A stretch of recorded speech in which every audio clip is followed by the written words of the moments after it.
Okay, so we're in the quote-unquote territories on our way to Hebron.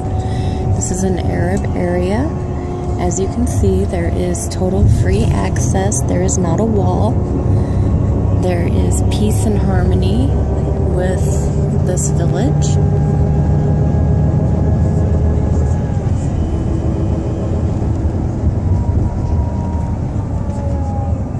Well, there's a junkyard. Every place needs one. And grapes growing.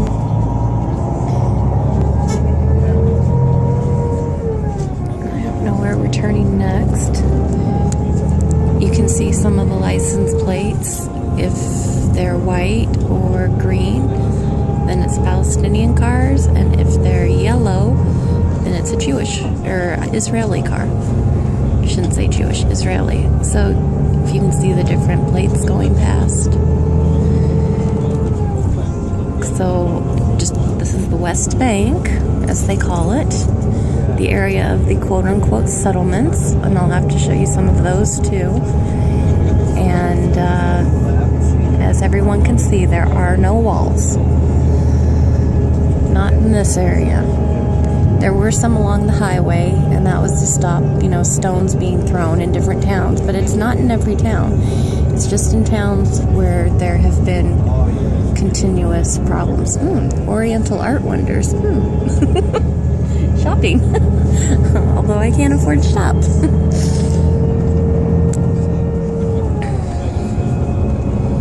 Okay, I'm going to put this on pause, I think, till we get to another area. Wow, the produce is gorgeous. That cauliflower was amazing. Well, maybe I'll just leave this video on.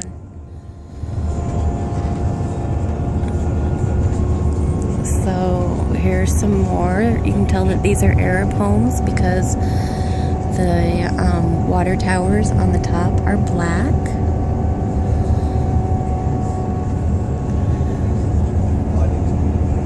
This is Palestinian territory right now.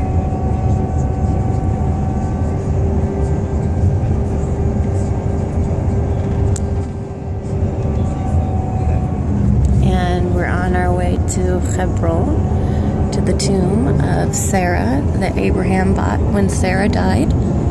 Abraham is buried there. I can't remember if Hagar is or not. And Isaac, Rebecca, Jacob, Leah. Rachel died near Bethlehem, and she has her own tomb. And also Joseph asked for his bones to be brought up from Egypt when there was the exile, and Moses, while everybody was getting ready to leave, or maybe it was Aaron, his brother. Well, it was Moses or Aaron, one of them, I can't remember. Had to be in charge of going back and getting Joseph's bones because he made them swear to take his bones from Egypt and go bury back in Israel. So his bones are here too, and I don't know if his wife Osnat, who was the daughter of Dinah. Now Dinah was the daughter of Leah, and Dinah was with Shechem, the prince of Shechem. But the thing is, I guess she ended up being adopted by Potiphar and his wife, and Potiphar was the person that bought Joseph when his brothers sold him into slavery. And then Potiphar's wife had the hots for him and tried to seduce him, and he didn't want to, so then she claimed rape, and then he had to go to jail, and he was in there for several years. And then there was the baker and the wine cupbearer, and they both had their dreams and asked Joseph about their dreams. And the baker had seen a basket on his head with birds eating bread from it.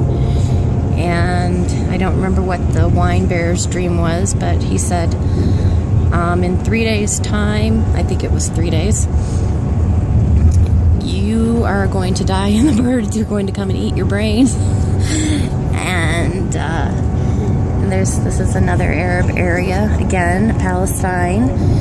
not behind a wall. Everybody needs to be very clear about that. Total access on this road.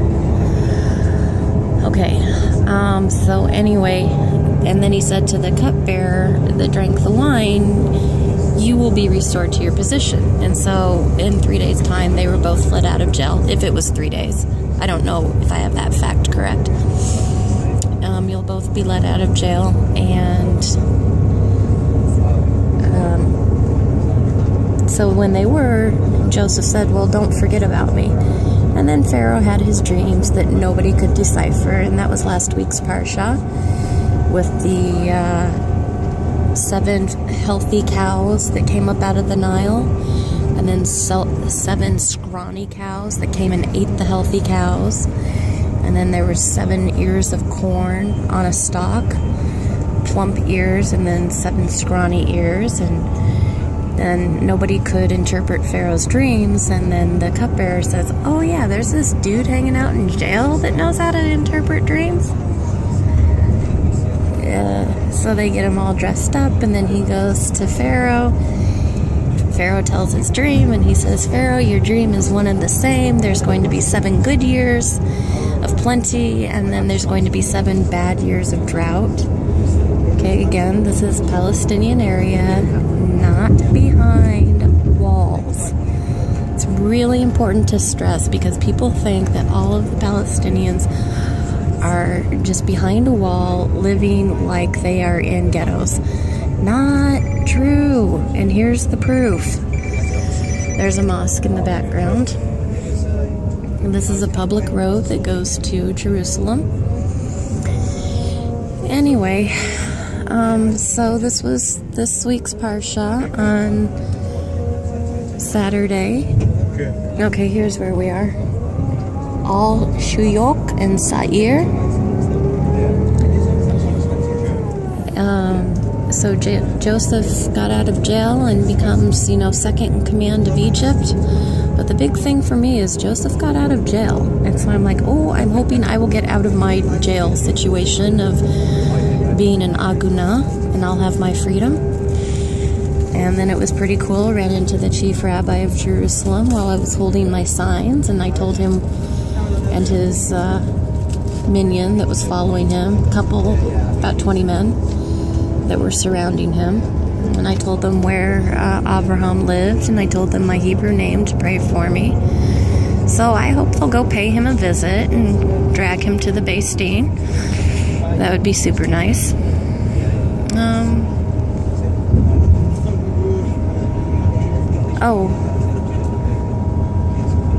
So anyway, going back to the story of Potiphar and their daughter, Osnat, she had an emlet, a necklace that her mother had given to her.